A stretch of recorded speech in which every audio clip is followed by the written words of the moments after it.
Dahil nga sa nagkaroon ng komplikasyon ang kalagayan nga nitong si Ashley sa pag-donate niya ng bone marrow. Kaya naman nahihirapan ng mag-asawang si Thea at itong si Edward.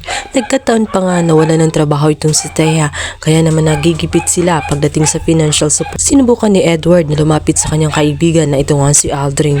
Subalit mabibigo siya dahil ang inaakala niya na isang mabuti at matalik na kaibigan na minsan nga tinulungan niya. Subalit ang lahat ay baliwala lang pala matapos ngang malaman ang karamdaman nga nitong si Ashley at nangangailangan nga ng agarang opera. Ngunit tinanggihan siya ni Aldrin. Ayon sa kanya ay wala na siyang mapapala matapos nga siyang tumulong. Subalit sa pagkataong yun ay wala nang silbi para sa kanya itong si Edward. Kaya wala na siyang pakialam kung ano man ang dinadanas ngayon nitong si Edward. Napakawalang utang na loob ni Aldrin. Kahit na anak ang nakasalalay ay wala siyang pake. Mahalaga sa kanya na naging maayos na ang kanyang proyekto at hindi na niya umano kailangan itong si Edward.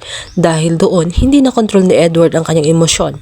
Naroon na nga at pinagsusuntok nga niya itong si Aldrin sa sobrang galit niya. Naisip nga nitong si Edward na sana nga lang ay hindi na siya tumulong para mangyari ang kanyang gusto dahil baliwala lang pala ang lahat sa kanya. At ganun ang nangyari ay hindi sumuko si Edward. Niisip niya lagi kung paano mailigtas nga itong si Ashley.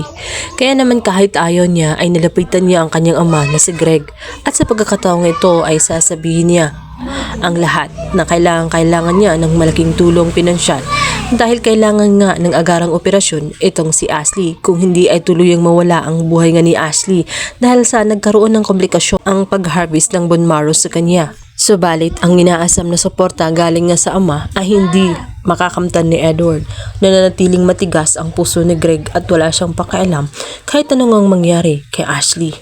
Kahit nasabihin na si Ashley ay dugong Turikampo, ngunit dahil kay Edward nagkakaroon ng problema sapagkat ayaw tulungan nga ni Edward at pinagbabantaan niya maging itong si Madam Regina na sa oras nga na tumulong itong si Madam Regina ay malalagot siya pagdating kay Greg. Kaya naman dahil doon, naging sobrang emosyonal itong si Edward.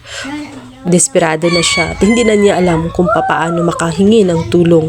Maging ang kanyang ama na inaasahan niya ay wala siyang mapapala rito.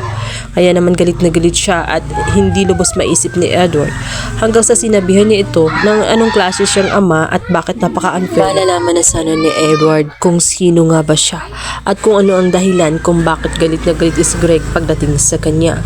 Subalit humarang itong si Madam Regina at sinabi niyang wag na wag subukan dahil maging itong si Madam Regina ay magiging grounded pagdating kay Greg. Nahirapan ang kawaawang ina. Gusto niyang tulungan ang kanyang anak. Subalit dahil kay Greg ay nahirapan silang dalawa.